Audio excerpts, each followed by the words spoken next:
It's a slimmer, thinned-down version of Rex Ryan, but what has changed as well is he's on thin ice. I'm Kevin Dupont for Globe 10.0, here with Chad Finn, and you know, they lose 5, there's the Jets, they lose 5 of 6, they finally win against St. Louis. They've really been a train wreck in so many ways. I gotta believe this guy's on his way out. Yeah, in a lot of ways, Rex is a perfect coach for that team because his emotions swing so much, and it kind of, I mean, mirror the town. It does. It mirrors the town. It mirrors the performance of that team. One week they look like a Super Bowl contender, and next week they look like they're contending for the first pick in the draft. Yep. He's too high and low. You need somebody a little bit more even keel. As entertaining as he can be, when things are going bad, you don't need your coach crying in front of you trying to inspire you. That might work once, not twice, and not 4 years into it. Yeah, the question is, and we ask this all the time, does the team mirror the coach? And I look at that, and I don't know. I don't know what that answer is. Certainly you look at the Patriots in terms of discipline and play and the rest of it, there's no question about it.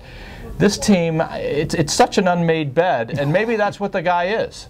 Yeah, I think in some ways they had the right idea there. Rex is a defensive coach. He's a very good defensive coach. You can't argue that. What he's done there, what he did with the Ravens as a coordinator, always gives the Patriots a hard time on that side of the ball. Usually gives them a hard time. Sometimes the Brady drops 45 points on him. But offensively, he just needs to get out of the way and bring in the right guy. Tony Sperano is not the right guy. He hasn't figured out for being a Wildcat expert. He's completely misused Tebow.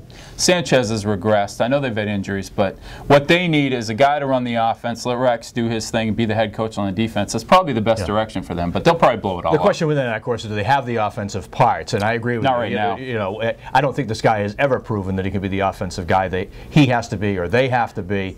What gets me about him and their defense is they don't make that statement. Whenever I watch them, you say, okay, if that's what they're going to be, let's see it, and it just doesn't happen. Yeah, losing Revis really affected them because he was their little island out there. But yeah, Rex is a defensive coach. Probably the best thing to do is to keep him there and let him run that. I think he'd be okay with that, but they'll probably start fresh. Okay, Thursday night, Pats, Jets, and probably a Wes Welker comment or two about Rex Ryan.